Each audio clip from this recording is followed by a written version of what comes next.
She froze the moment he stepped to the counter. Not because she recognized him, but because fear had already taught her what men like him could do.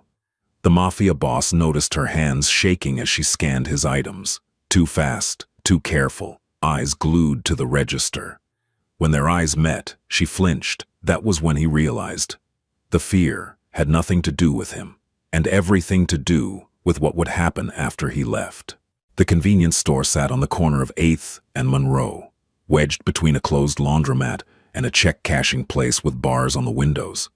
The fluorescent lights inside buzzed like trapped insects, casting everything in a sickly yellow glow that made even fresh produce look days old.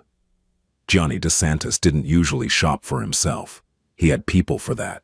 People who filled his refrigerator, stocked his wine cellar, ensured his espresso machine never ran dry. But tonight, at 11:47 p.m., he'd been driving back from a meeting that had run late. The kind of meeting that happened in back rooms of restaurants that stayed open just for him. And he'd realized he was out of cigarettes, the American spirits he preferred, the light blue pack. His driver had offered to stop anywhere, but Gianni had waved him off. He'd noticed this store before, on this route he sometimes took, when he wanted to think, when he wanted to drive through neighborhoods that reminded him where he'd come from, even if he could never go back. The bell above the door chimed as he entered. The store was nearly empty. One customer, an older man in a security guard uniform, stood near the refrigerated section, deciding between energy drinks. The man glanced up when Gianni entered, then quickly looked away. People always looked away. Gianni had that effect. 6'2", broad-shouldered, with the kind of face that looked like it had been carved from marble and then cracked by experience. His suit was Italian, his watch was Swiss, and his presence filled rooms whether he wanted it to or not. He moved toward the counter, scanning the shelves behind it for his brand. That's when he saw her. The cashier stood perfectly still behind the register. Her hands pressed flat against the counter like she was trying to keep herself from floating away. She was young, mid-20s maybe, with dark hair pulled back in a ponytail that had started to come loose hours ago. Her name tag said Maya in faded letters, but it wasn't her name that caught his attention. It was the way she was breathing. Short, shallow breaths through her nose. The kind of breathing people did when they were trying not to be noticed, when they were trying to disappear. Gianni had seen that kind of breathing before. In people who worked for him when they'd made mistakes. In people who owed money they couldn't pay. In people who knew that violence was coming and were calculating their chances of survival. "Evening," he said, his voice carefully neutral. She jumped. Actually jumped, like his voice had been a gunshot. "I'm sorry," she said immediately, her hand flying to her chest. "I'm sorry, I was just—" She stopped herself, swallowing hard. "How can I help you?"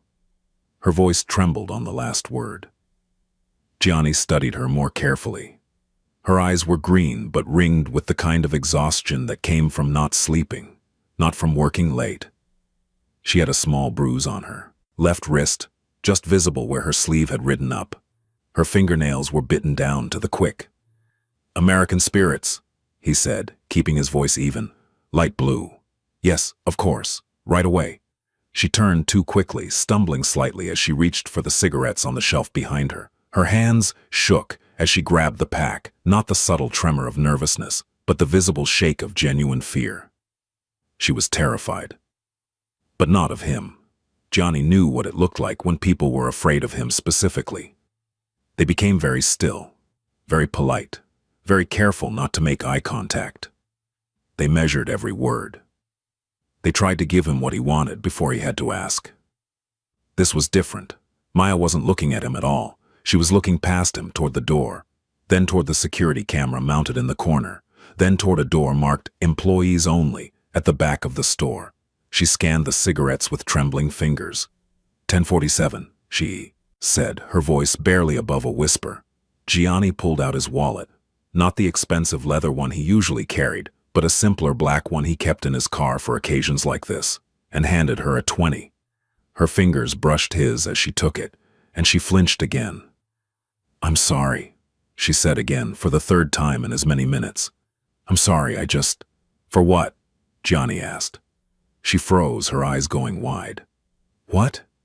What are you apologizing for? She stared at him, like he'd asked her to solve a calculus equation.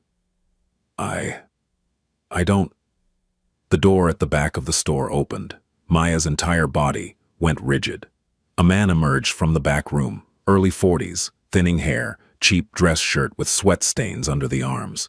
He had the soft, doughy build of someone who'd never worked hard physically but compensated with cruelty. His eyes were small and mean. He looked at Maya first, then at Gianni, then back at Maya. "Everything okay out here?" he asked. His voice had a false cheerfulness to it, like a children's show host who hated children. "Yes, Mr. Patterson," Maya said immediately, too quickly.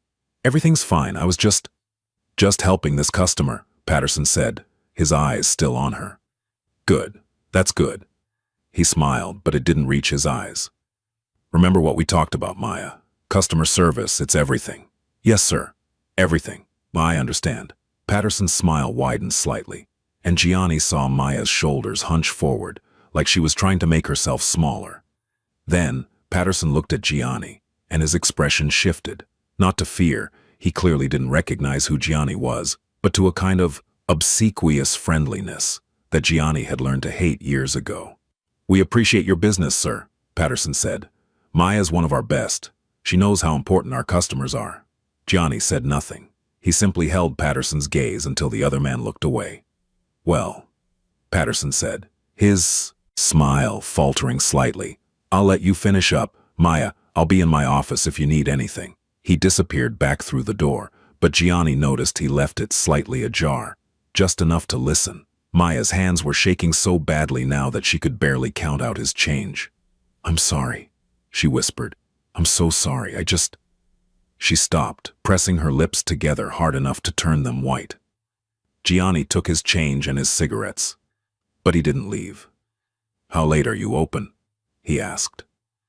24 hours, Maya said automatically. Then she seemed to realize what she'd said, and fear flashed across her face again. "But we're usually pretty quiet after midnight.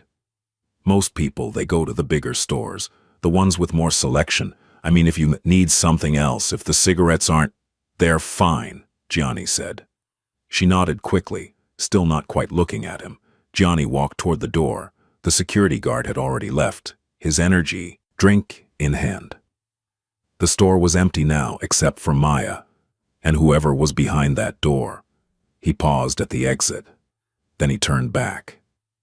Maya was watching him leave, her entire body tense, like she was counting down the seconds until he was gone. "What time do you get off?" Gianni asked. The color drained from her face. "I'm sorry." Her voice was barely audible now.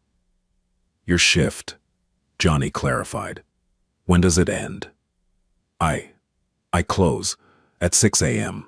She was gripping the edge of the counter now, her knuckles white. "But I don't..." "That's a long shift," Gianni said. "Yes, sir." "You do this every night?" She hesitated, like the question was a trap. "Most nights." Gianni nodded slowly. Then he left, but as he walked to his car, parked in the shadow of a broken streetlight, he noticed 3 things. First, there were cameras mounted at every corner of the building, far more than a small convenience store would typically need. Second, there was a newer model BMW parked behind the building in a spot marked manager. The car was worth more than this store probably made in 6 months. Third, through the window he could see Maya still standing at the register, perfectly still, staring at the door, like she was waiting for something terrible to happen. And Gianni DeSantis, who had built his empire on noticing things other people missed, who had survived 3 decades in a world where the observant lived and the oblivious died, recognized something in her stillness. He recognized the posture of prey. He sat in his car for 5 minutes, watching. Nothing happened. No one came or left. Maya remained frozen behind her register, occasionally glancing toward that back room. Finally, Gianni started his engine and drove away. But he didn't go home. Instead, he made a phone call.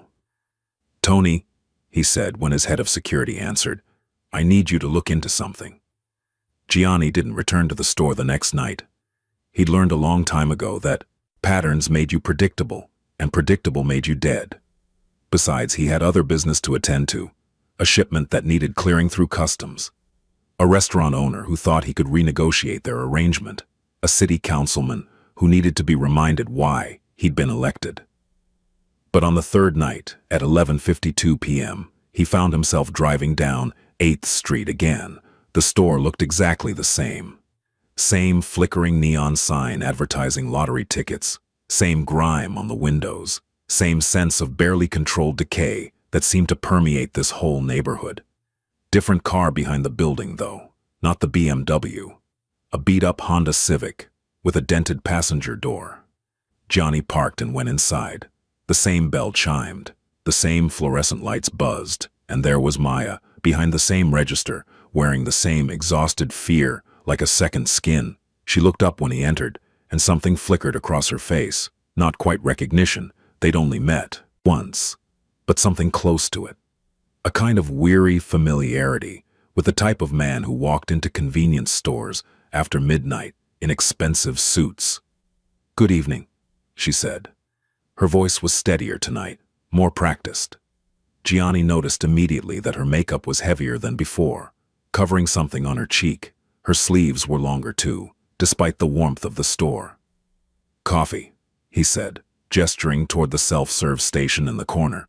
"Of course, help yourself." She almost smiled, but it died before it reached her eyes. "Cream and sugar are on the counter." Johnny walked to the coffee station. The coffee looked like it had been sitting there since the morning shift, thick and dark as motor oil. He poured himself a cup anyway, not because he wanted it, but because it gave him an excuse to spend more time in the store. To watch. There was one other customer tonight, a young woman browsing the magazine rack, occasionally checking her phone. A college student, probably, killing time between shifts or classes. Johnny added cream to his coffee, stirring slowly, while he observed the store's layout in his peripheral vision. The security cameras weren't just numerous. They were expensive, high definition, the kind used by banks and casinos, not corner stores. And they were all angled toward the register, toward the door, toward the aisles, not toward the back room. Interesting. He walked back to the counter. Maya was entering something into the computer, her fingers moving quickly across the keys. When she saw him approach, she straightened immediately, her hand moving to smooth her ponytail.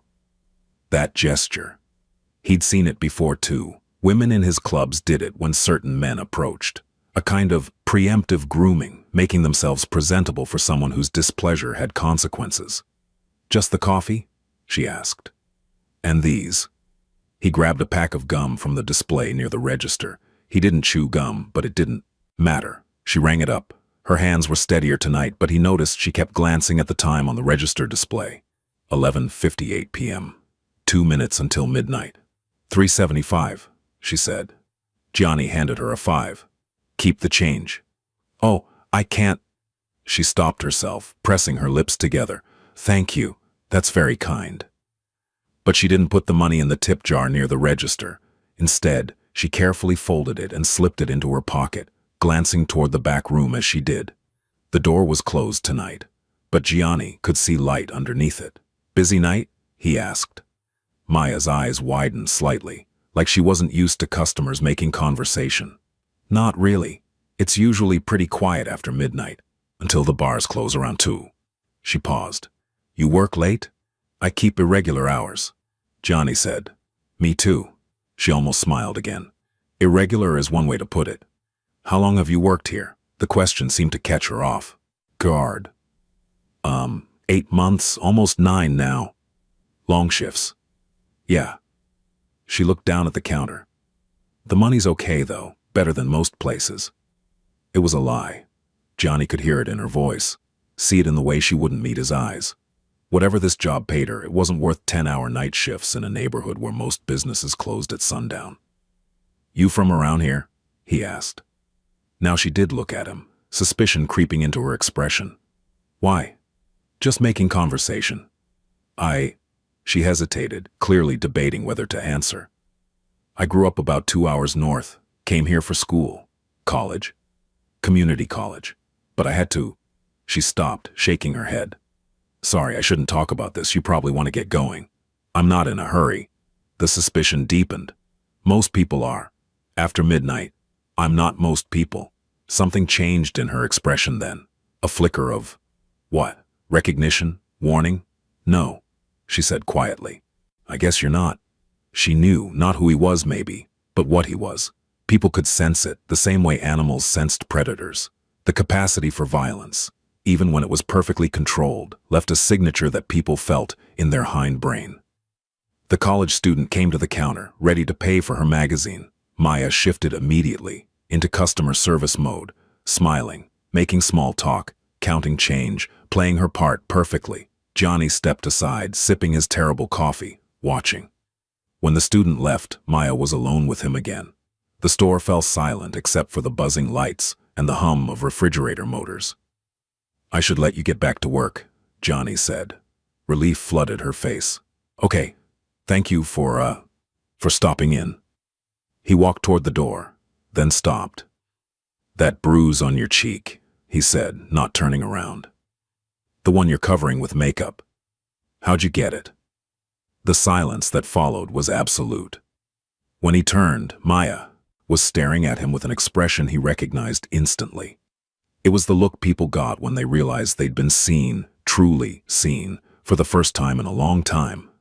I walked into a door, she said automatically. No, you didn't. I'm clumsy. No, you're not. Her eyes filled with tears, but she blinked them back furiously. Please, she whispered. Please just go. Who did it? Nobody. It was an accident. Maya, please. Her voice broke. Please, you have to go. You have to. The door to the back room opened. Different man this time. Younger than Patterson, maybe early 30s, with the kind of lean, wiry build that came from manual labor or drugs. His eyes were bloodshot, and he moved with the jerky energy of someone who was high or about to be. He looked at Maya first, then at Gianni, then back at Maya. Who's this? He asked. Just a customer, Derek, Maya said quickly. He was just leaving. Derek's eyes narrowed. Little late for customers. Stores open 24 hours, Gianni said evenly. Yeah?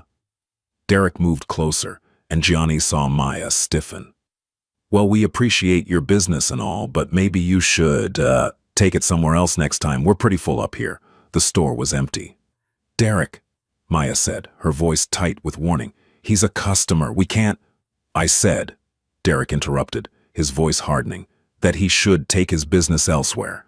There was a moment, just a moment, where Gianni considered showing this man exactly who he was talking to, where he considered making him understand the hierarchy of power that existed in this city, and where a strung-out convenience store employee ranked on it. But then he looked at Maya and saw pure terror in her eyes. Not terror that Derek would hurt him, terror that Gianni would hurt Derek, and that she would pay for it afterward. So instead, Gianni simply nodded. Have a good night, he said. He left, but as he walked to his car, he watched through the window as Derek grabbed Maya's arm, the same arm that had the bruise, and leaned in close to say something that made her whole body go rigid. She nodded, quickly, repeatedly, like a child being scolded. Derek released her and disappeared back into the office. Maya stood there for a long moment, her hand pressed to her arm where he'd grabbed it. Then she looked toward the window, toward where Gianni's car was parked in the darkness. And for just a second, their eyes met. Gianni saw the question in her gaze. Why did you ask? Why do you care? He saw something else too. Hope. Dangerous, fragile hope that someone had finally noticed, that someone had finally seen.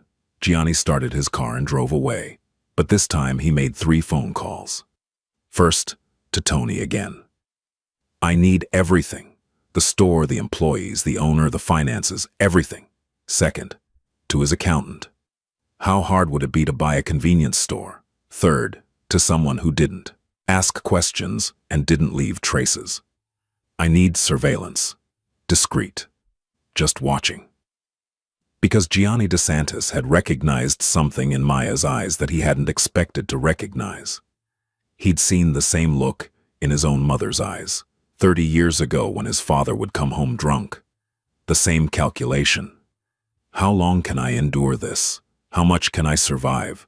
And he'd made himself a promise when he was 14 years old. watching his mother flinch at shadows. Never again, not if he could stop it.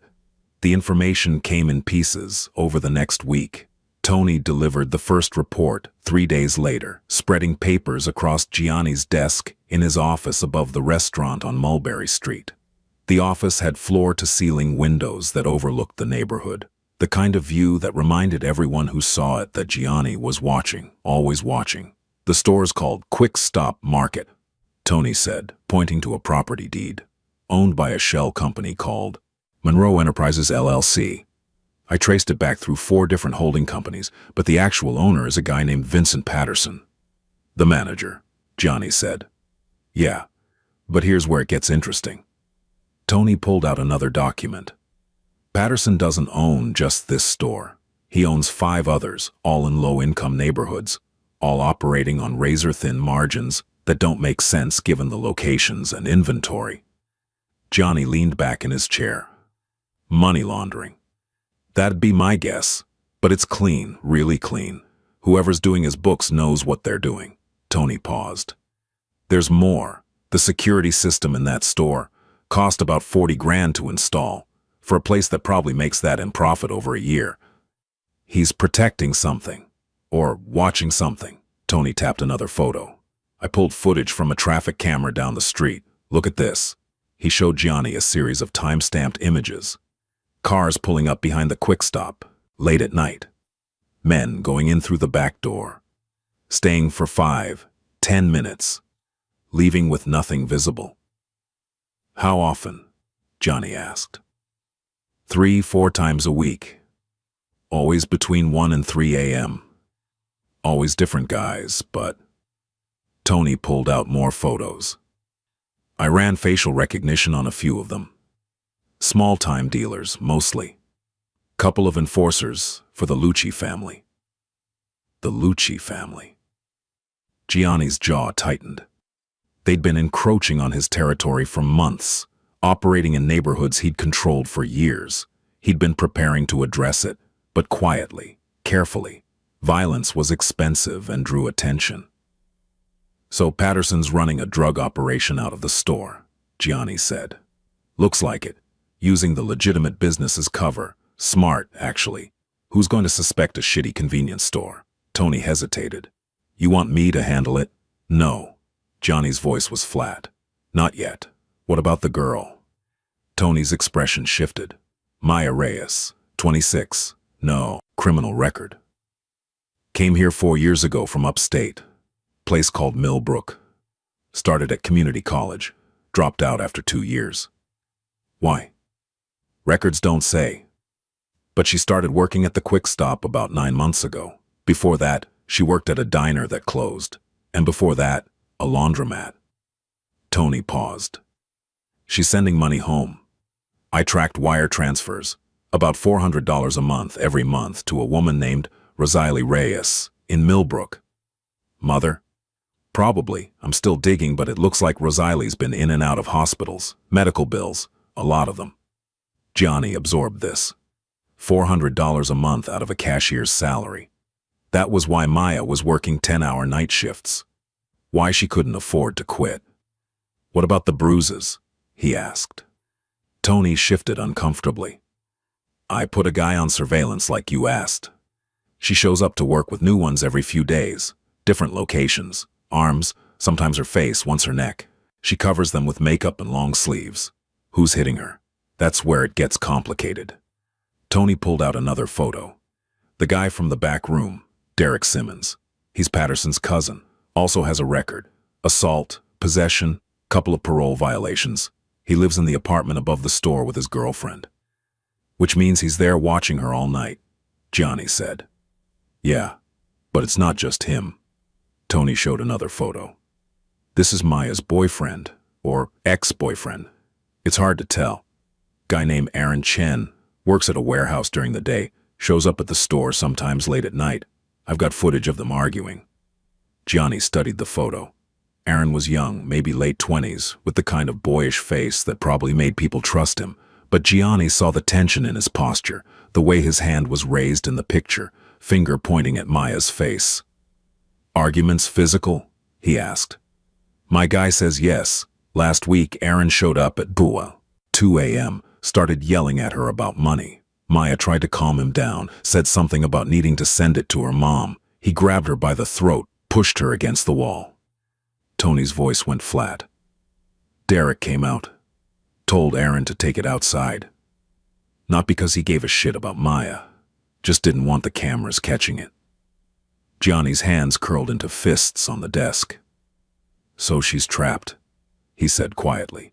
Can't quit because she needs the money. Can't report the abuse because she needs the job. Can't escape the boyfriend because she's probably financially dependent on him too. Looks like it. Tony hesitated. Boss, I gotta ask, why do you care? She's not family, she's not in the business. She's just some girl or working a shitty job. Gianni didn't answer immediately. Because how did you explain that sometimes you saw yourself in strangers? That sometimes the past reached up and grabbed you by the throat, demanding that you do something, anything to keep history from repeating? Just keep watching, he said finally. I want to know her routine. I want to know when Patterson's there, when Derek's there, when the boyfriend shows up. I want to know who else is involved in whatever they're running through that store. You planning to move on it? I'm planning to understand it first. Gianni stood, walking to the window. You don't break something before you know how it works. That's how you create collateral damage. Tony gathered his papers. All right, boss. I'll keep you updated. After he left, Gianni stood at the window for a long time, looking out at the neighborhood below. At the families walking home from dinner, at the kids playing basketball under the streetlights, at the old men sitting on stoops, watching the world go by. He'd built his empire on understanding that everything was connected, that every action had consequences that rippled outward in ways you couldn't always predict, that the most dangerous move was the one you made without thinking. So he would think, he would watch, he would understand exactly what Maya was trapped in before he decided how to free her. He returned to the quick stop 2 nights later. This time he brought questions instead of assumptions. It was 12:45 a.m. when he walked in, and Maya was alone at the register. No Derek, no Patterson, no other customers, just Maya, surrounded by fluorescent lights and stale air and the quiet desperation of minimum wage. She looked up when he entered, and this time there was definite recognition in her eyes. You again, she said. Me again. Gianni grabbed a bottle of water from the cooler. Quiet tonight? It's Tuesday. Tuesday's always slow. She paused. Are you going to keep coming here? Does it bother you if I do? She thought about that. I don't know yet. Honest. He liked that. He brought the water to the counter. She rang it up, $2 even, and he handed her a 5 again. You don't have to keep tipping me, she said. I know. Then why do you?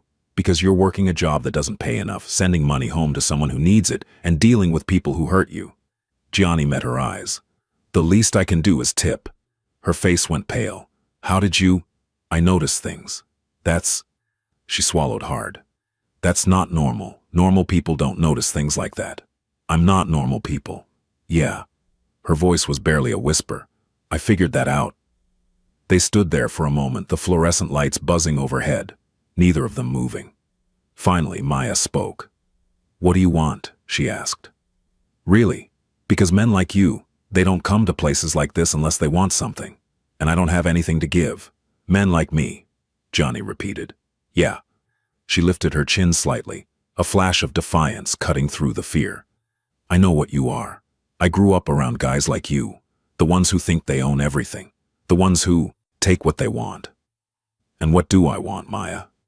I don't know, but it's not water at 1 a.m., I know that much. Smart. She was smart, smarter than she probably gave herself credit for. You're right, Gianni said. I don't need water. I have a refrigerator full of water, expensive water, water that costs more than you make in a week. Then why are you here? Because I saw something the first time I came in, and I can't unsee it. What did you see? A woman who's afraid, not of strangers, not of the neighborhood, but of the people who are supposed to keep her safe. Maya's eyes filled with tears, but she blinked them back furiously. You need to stop. Stop what? Stop looking at me like that, like you know, like you care. Her voice cracked. Because even if it's true, Even if you do care, it doesn't matter. You can't help me. Nobody can help me. Why not? Because...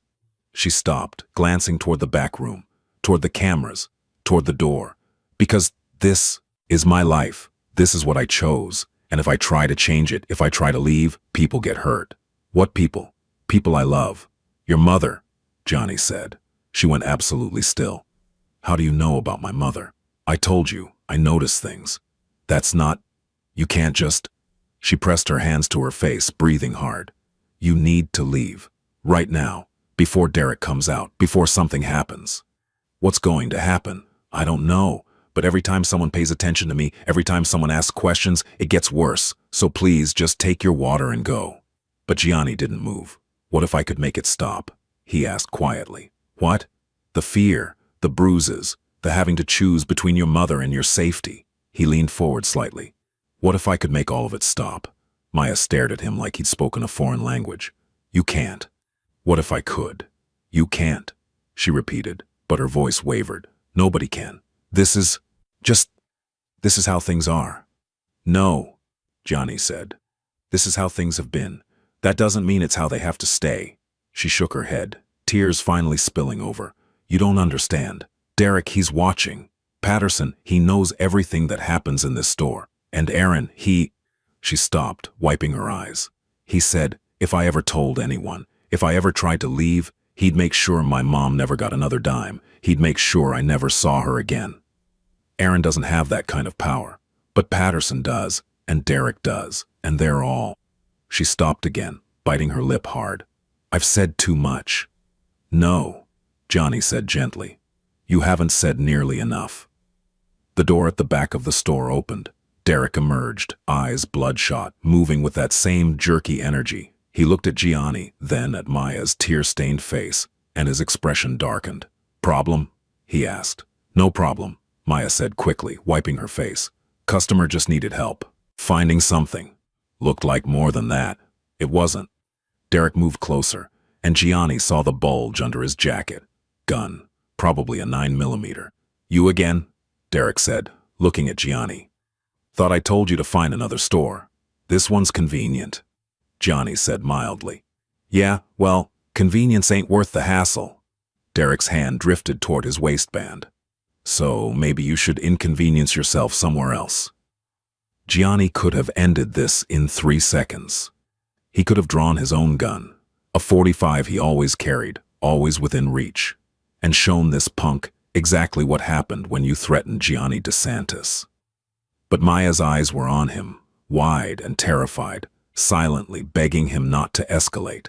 So instead, he simply picked up his water. Have a good night, he said. He walked to the door, paused, turned back one last time. Maya, he said, think about what I said. Then he left. From his car, he watched through the window as Derek grabbed Maya's arm, the bruised one, and yanked her close. Watched as he said something that made her flinch. Watched as she nodded quickly, desperately, trying to placate him. Johnny pulled out his phone, called Tony. Change of plans, he said. I need to know everything about Derek Simmons and Aaron Chen, where they live, where they go, who they talk to, who they owe money to, everything. When do you need it? Yesterday.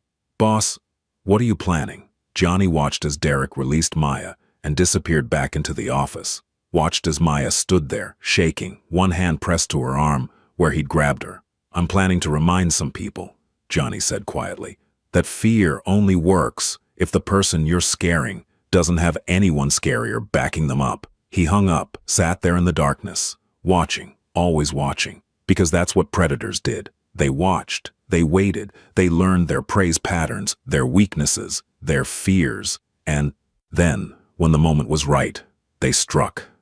But Gianni wasn't hunting Maya.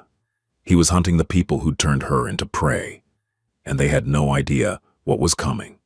The information Tony delivered 2 days later painted a picture that was both clearer and uglier than Gianni had expected. They met in the back room of Rossini's, Gianni's restaurant, where the lighting was low and the walls were thick enough that conversations stayed private.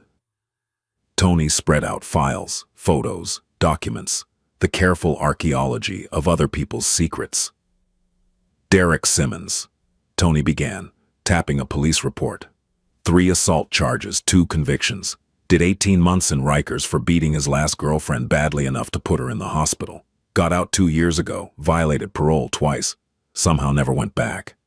Someone protected him, Johnny said. Yeah, Patterson. Filed paperwork saying Derek was employed full-time, providing a stable residence. Parole board bought it. Tony pulled out another document. But here's the thing, Derek's not just Patterson's cousin, he's his enforcer. When Patterson needs someone roughed up, when he needs a message sent, Derek does it. And Maya? She's leverage. Tony showed surveillance photos. I tracked her routine. She doesn't just work at the quick stop. Every Monday and Thursday, a car picks her up after her shift, takes her to an apartment building in Astoria. She goes in for about 40 minutes, comes out looking worse than when she went in. What's in the apartment? Patterson's main operation. That's where they cut and package. The store's just a front and a drop point. Tony paused.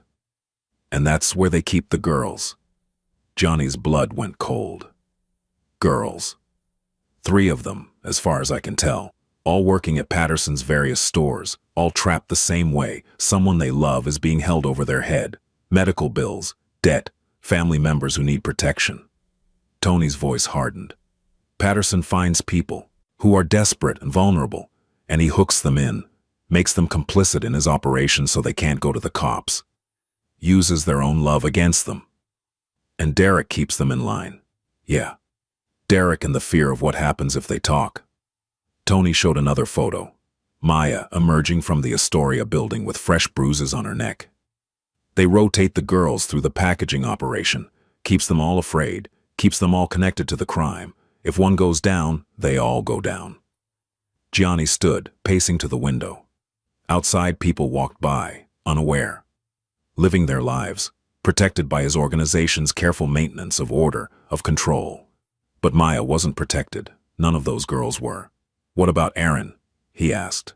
Aaron Chen is a piece of work. Tony's disgust was clear. Met Maya about a year ago, started dating her, seemed normal at first. Then she started working for Patterson, started sending money home to her mom. Aaron saw an opportunity. He's taking her money. Not just that, he's in debt, gambling mostly, owes about 30 grand to some very unpleasant people. So he's been convincing Maya to give him her earnings. Threatens to tell Patterson she's stealing if she doesn't. Threatens to cut off her mother's money. Threatens to hurt her mother directly. He's using her the same way Patterson is. Exactly. And here's the kicker. Tony pulled out the final document. Aaron's connected to the Lucci family. Not directly, he's too small time, but he's doing errands for them, which means Patterson's operation might actually be funded by the Luccis. They've been looking for a way into this territory for years. Gianni absorbed this. The Lucci family, Patterson, Derek, Aaron, all of them circling around Maya and girls like her, feeding on their fear, growing fat on their desperation. Options, he said. Legal, call the cops, let them raid the operation, but that means Maya and the other girls get arrested too. Even if they testify, even if they cut deals, their lives are over. They'll have records. Patterson will make bail and come after them. The Luccis will send someone to clean up loose ends. Illegal? We move on the operation directly, take out Derek and Patterson, sever the Lucci connection, but that means war, and war is expensive. Johnny turned from the window. Third option? Tony smiled grimly. You already know. Say it anyway. We make Patterson an offer he can't refuse. We convince him that his operation is suddenly more trouble than it's worth. We convince the Luccis that this territory isn't available. We convince Aaron that Maya is off limits. Tony paused. And we do it all without anyone knowing you were involved. How?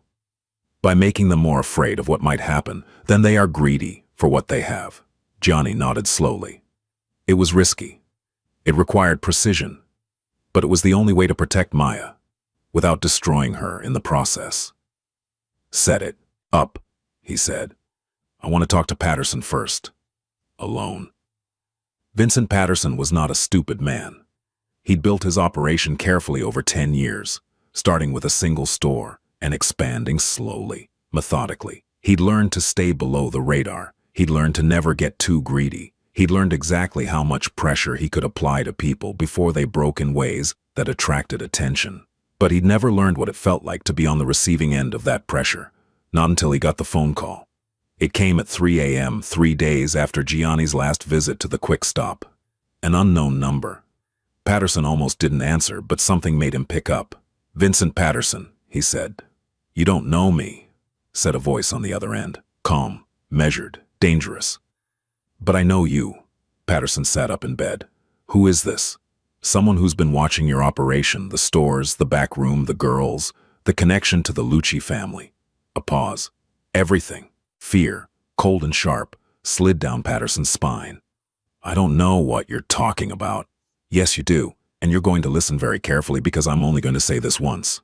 The voice, Johnny's voice, though Patterson didn't know that, continued. "In approximately 6 hours, you're going to receive a visit from someone representing my interests. You're going to sit down with this person, you're going to listen to what they have to say, and then you're going to make a choice." "A choice about what?" "About whether you want to keep your operation or keep your life." Patterson's mouth went dry. "Are you threatening me?" "I'm informing you, there's a difference." The voice remained perfectly calm. "The Lucci family doesn't own this territory. They never will. And your operation, using vulnerable women as mules, taking advantage of their desperation, that ends now. You can't just... I can, and I will. The question is whether you cooperate or whether I have to make you cooperate. Cooperation is cleaner, easier, better for everyone involved. And if I refuse, then Derek Simmons will be arrested tomorrow for parole violation. The evidence will be airtight. While he's inside, certain people will be informed that he's been talking to federal investigators about the Lucci family's operations. Within a week, he'll be dead." Patterson's blood ran cold. "You wouldn't. You'll also receive a visit from the IRS about your business finances. Turns out, laundering drug money creates a very clear paper trail when someone knows where to look. You'll be charged with tax evasion, money laundering, and racketeering. You'll lose everything. This is insane. The girls you're using, Maya Reyes, Jennifer Sullivan, Keisha Davis, will be offered protection and immunity in exchange for testimony. They'll take it. They'll bury you." Patterson was shaking now. "Who the fuck are you?" "I'm the person who's giving you a way out. My representative will arrive at your office at 9 a.m. You'll listen to their offer, and you'll accept it. And if I don't, then by this time tomorrow you'll be in a cell. Derek will be dead, and the Luccis will be looking for who burned their distribution network." A pause. "Choose wisely, Mr. Patterson." The line went dead. Patterson sat in the darkness, his phone clutched in his hand, his heart hammering against his ribs. He'd built this operation on fear, on understanding that people would do almost anything to protect the ones they loved, on exploiting that desperate love until there was nothing left but compliance. But now, someone was using the same tactics on him. And whoever it was, they were much, much better at it. At 9 o'clock a.m. exactly, Tony walked into the Quick Stop's office. Patterson was already there, looking like he hadn't slept. His hands trembled slightly as he poured himself coffee from a machine that looked like it hadn't been cleaned in months. "Vincent Patterson?" Tony asked, though he knew the answer. "Who wants to know?" Tony closed the door behind him, drew the blinds, sat down without being invited. "I represent certain interests in this city," he said. "Interests that have become concerned about your operation." "I don't know what you're talking about." "Yes, you do, so let's skip the denial and get to the negotiation." Tony pulled out a folder, spreading documents across Patterson's desk. "This is what's going to happen. You're going to sell all 5 of your stores. The buyers are already lined up. Legitimate businesses, fair market value, clean transaction.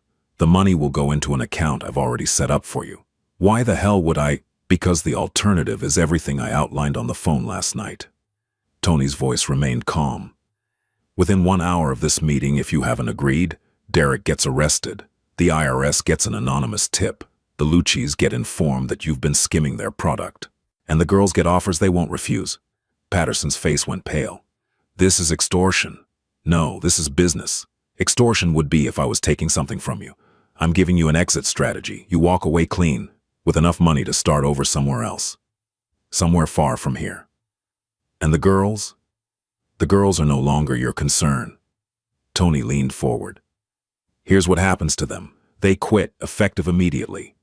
Any debt they think they owe you is forgiven. Any threats made against their families are void. They walk away, and you never contact them again. The Lucchis will never allow this. The Lucchis have already been informed that this territory is closed to them, permanently. They understand the situation. Who the fuck are you people? Tony smiled thinly. We're the people who own the city. We just don't like advertising it. He pushed the papers closer. You have 30 minutes to decide, Tony said. Sign these documents, agree to the terms, and by end of business today, you'll have $1.2 million in your account. Refuse, and by this time tomorrow, you'll have nothing. Not your stores, not your freedom, not your life. Patterson stared at the documents. His hands were shaking badly now. What about Derek? He asked.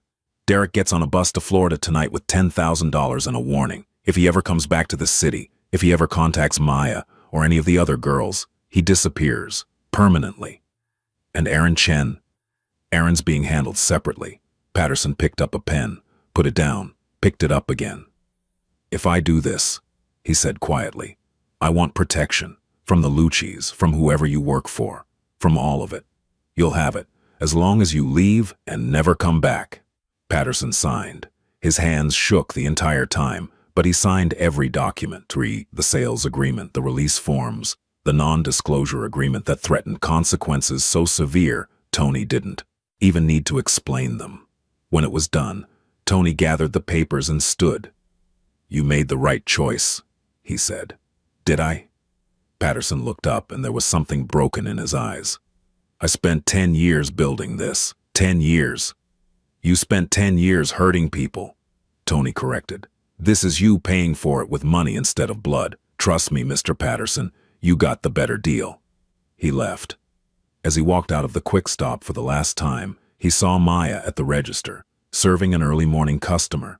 She glanced up, met his eyes for just a second, then looked away. She didn't know yet, but she would. Aaron Chen was easier. He was leaving his warehouse job at 5 p.m. when a car pulled up beside him, a black sedan with tinted windows, the kind of car that meant trouble. 2 men got out. Large men, men who knew how to hurt people efficiently. Aaron tried to run. He made it about 10 feet before they caught him, dragging him into the alley beside the warehouse. One of them, the bigger one, slammed him against the brick wall hard enough to knock the air from his lungs. Aaron Chan, the man said.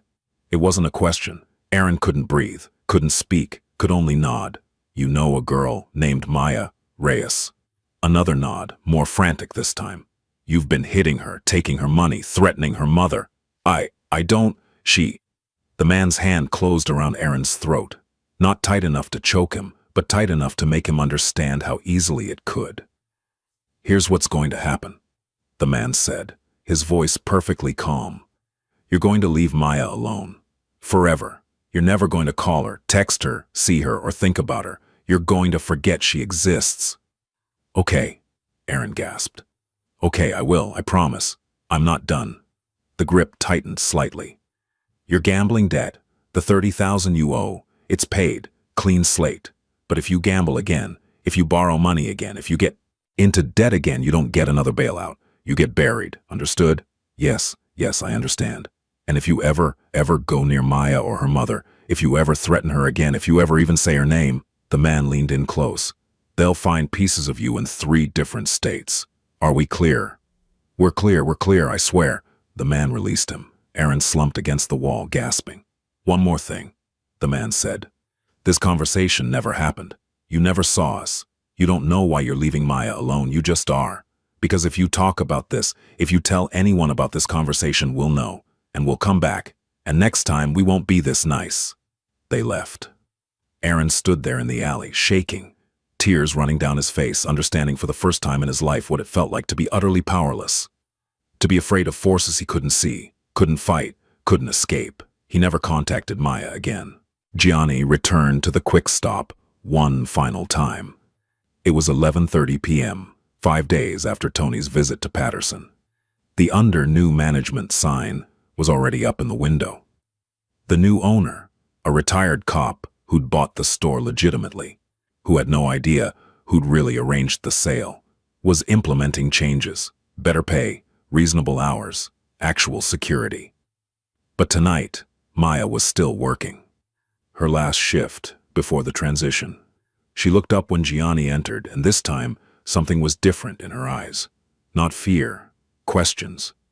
"You," she said. "Me. Patterson's gone. Derek's gone. Aaron," she swallowed. "Aaron called me yesterday, told me he was sorry, that we were done, that I should have a good life." She paused. He was crying. Gianni said nothing. "The new owner offered me a different position, day shift, better pay, normal hours." Her eyes were bright with unshed tears. "How is any of this possible?" "Sometimes things change," Gianni said simply. "Things don't just change. Not like this, not overnight." She came out from behind the register, moving closer. "What did you do?" "I reminded some people that there are consequences for their actions. You're the one who called Patterson. You're the one who sent those men to Aaron." It wasn't a question. "Does it matter?" "Yes." Her voice cracked. "Yes, it matters, because I need to know if I'm free or if I just traded one cage for another." Gianni looked at her, really looked at her, and saw someone who'd been beaten down so many times that even rescue felt like a trap. "You're free," he said quietly. "The job is yours if you want it, but if you don't, there are others. The debt you thought you had, it's gone. The threats against your mother, empty. The people who hurt you, gone or too afraid to come back. Why?" The tears spilled over now. "Why would you do all this for someone you don't even know?"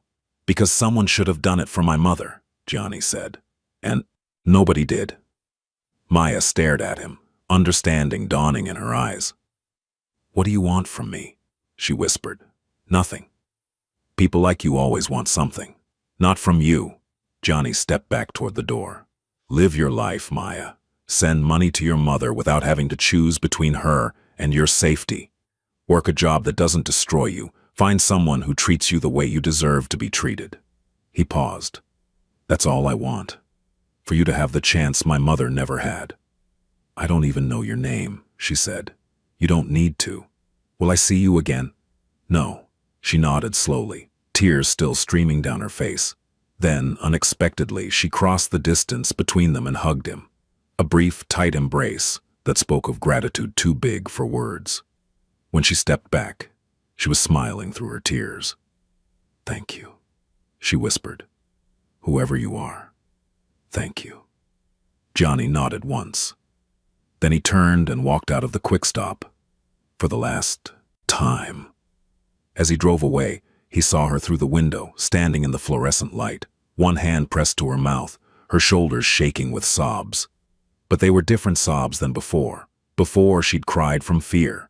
Now she cried from relief, from hope, from the sudden, dizzying possibility that maybe, just maybe, the nightmare was finally over. 3 months later, Gianni received a letter. It came to his office, addressed to "the man who helped me," care of Rossini's restaurant. The return address was from Millbrook, New York. Tony brought it to him, eyebrows raised. "Scanned for anthrax. It's clean." "Who's it from?" "Woman named Rosalie Reyes. Ring any bells?" Gianni took the letter, opened it. Inside was a single page, handwritten in shaky script. "Dear sir, I don't know your name. I don't know how to find you, but my daughter Maya told me that someone helped her when she needed it most. Someone who asked for nothing in return. I'm writing to say thank you, not just for what you did for Maya, but for what you did for me. You see, I was dying, the cancer was everywhere, and I couldn't afford treatment.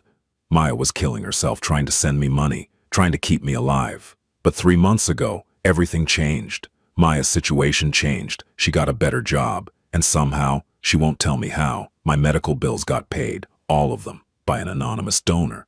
I'm in remission now. The doctors say I have a real chance. My daughter has a real chance. I don't know why you helped us. I don't know what we did to deserve your kindness, but I want you to know that you saved 2 lives, not just one. Thank you." With all my heart, Rosalie Reyes. Gianni read the letter twice. Then he folded it carefully and put it in his desk drawer, next to a photo he kept there. A photo of a woman with dark hair and kind eyes, standing in front of a house that no longer existed. His mother, she died when he was 16. Heart attack, the doctor said. But Gianni knew it was more than that. It was years of stress, Years of fear, years of choosing between medicine and food, between safety and rent. Years of being trapped. "You okay, boss?" Tony asked. "Yeah." Johnny closed the drawer. "I'm fine." But he wasn't fine. He was thinking about all the women like Maya, all the people trapped in situations they couldn't escape, ground down by systems designed to exploit their desperation. He couldn't save them all, but maybe he didn't have to save them all. Maybe saving one was enough. 6 months after that night in the Quick Stop, Maya Reyes walked across a stage to receive her associate degree in business administration. She'd re-enrolled in community college after the new job gave her regular hours, after her mother's cancer went into remission, after Aaron disappeared from her life like smoke, after Derek and Patterson vanished so completely it was like they'd never existed. After everything changed, she scanned the audience as she received her diploma, looking for her mother in the crowd. Rosalie was there, thinner than before, but alive, smiling, crying happy tears. But Maya was also looking for someone else. A man in an expensive suit who'd walked into a convenience store and noticed what no one else had seen, who'd cared when he had no reason to care, who'd changed her life and asked for nothing in return. She didn't see him. She hadn't expected to. But as she left the auditorium, diploma in hand, mother at her side, she saw a black sedan parked across the street. Tinted windows, the kind of car that meant something. The back window rolled down just an inch, just enough for her to see a hand raise in acknowledgement. Then, the window rolled up and the car drove away. Maya stood there on the sidewalk, watching it disappear into traffic. "Who was that?" her mother asked. "Nobody," Maya said, smiling through sudden tears. "Just someone I used to know." But that night, when she got home to her small apartment, the one she could finally afford, in a building with actual security, she wrote a letter of her own. "Dear Sir, I don't know if this will reach you. I don't know if you'll read it, but I wanted you to know that I graduated today. Business administration. It's not much, but it's mine. My mom is doing better. She's in remission. She asks about you sometimes, asks how you knew to help us. I tell her I don't know because I don't, not really. But I think maybe you helped us because nobody helped someone you loved, and you didn't want history to repeat. If that's true, then I want you to know it didn't repeat. You changed it. You changed everything. I'm going to start my own business someday, a real one, something that helps people the way you helped me. I'm going to treat my employees fairly. I'm going to notice when they're afraid. I'm going to be the person who stops the cycle instead of continuing it, because you showed me that's possible. Thank you for seeing me when I was invisible. Thank you for caring when you didn't have to. Thank you for giving me my life back. I hope you know what you did mattered. Always, Maya." She sent the letter to Rossini's restaurant, hoping it would find its way to him. It did. Johnny read it in his office, alone, with the city lights glittering outside his window. Then he put it in the drawer next to Rosalie's letter, next to his mother's photo, next to the other reminders of why he did what he did. Not for power, not for money, but for moments like this, moments when the powerful used their power to protect instead of exploit, moments when fear was replaced by hope, moments when someone who'd been invisible was finally seen. He closed the drawer, turned back to his work. There were other businesses to run, other territories to protect, other people who needed reminding that this city had rules, and those rules applied to everyone. But sometimes, late at night, when the city was quiet and the weight of his empire felt heavier than usual, Johnny would think about a terrified cashier in a convenience store, and he would remember that power wasn't about how much you could take, it was about how much you could give.